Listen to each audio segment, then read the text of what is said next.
In the 7th century, Europe was still marked by regions where the Christian faith was not firmly established.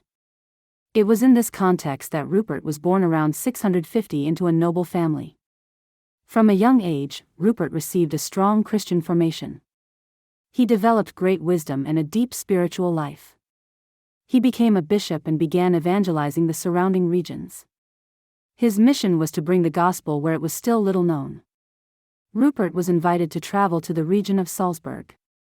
At that time, the area was largely in ruins after conflicts. With courage, Rupert chose to settle there.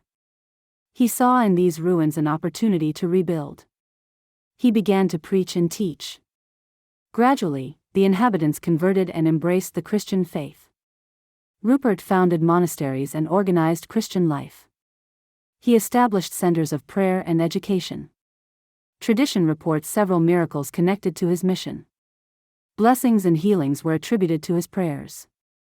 Through his work, Salzburg became an important center of Christian faith in Europe. Rupert died around 718, leaving behind a living and structured church. Let us be inspired by Saint Rupert to have the courage to rebuild even in difficult situations, to live our faith with perseverance, and to be witnesses of light in our world.